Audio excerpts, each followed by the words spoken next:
This one is going in my office. I have one in my bedroom, but my office is also on the upper level and it gets really hot. So I wanted a new ceiling fan and one with a remote and a light, of course.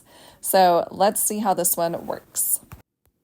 You'll take 2 screws and 2 washers and screw in the base of the ceiling fan. Then you will loosen 2 of the screws on the edge and take out 2 of the screws on the edge. Then you will strip the wires, and we're using a knife, but you can definitely use a wire stripper. And then we'll take the wire box and attach each of the wires accordingly. I did do this a little out of order from the instructions, but I feel like this way is easier. And then we attach the wire nuts to each of them, and then you'll take the big piece of the fan, hang it on the hook right there, and then you'll connect the wires to the wire box, and then put all of the wires in the box up into the fan.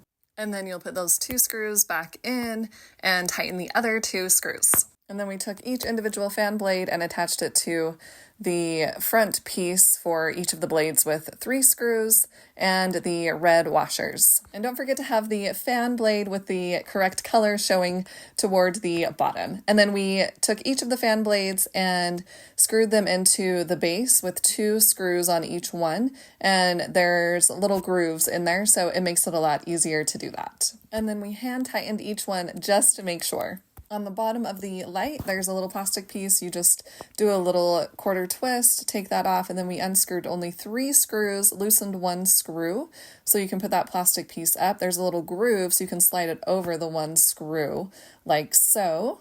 And then we put those screws back in, so it was tight. And then we hand tightened it just to be extra sure. Then we grabbed the light. There's a little wire attached to the light, so we slid it through the hole in the base of the fan and slid it down and then clipped itself to the light.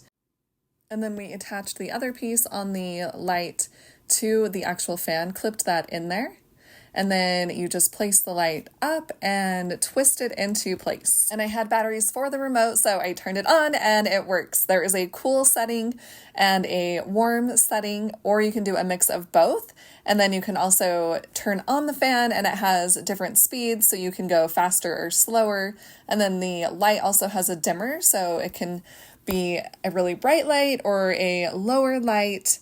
And it has a timer on the remote and some other functions, and it does beep when you turn it on and when you turn it off. And there's also a remote holder, so we installed that into the wall and put it just right next to the light switch. And I have absolutely been loving this fan. It puts off a lot of air, and this fan is super quiet, so you can leave it on all night while you are sleeping. And the light works really well, so I would definitely recommend.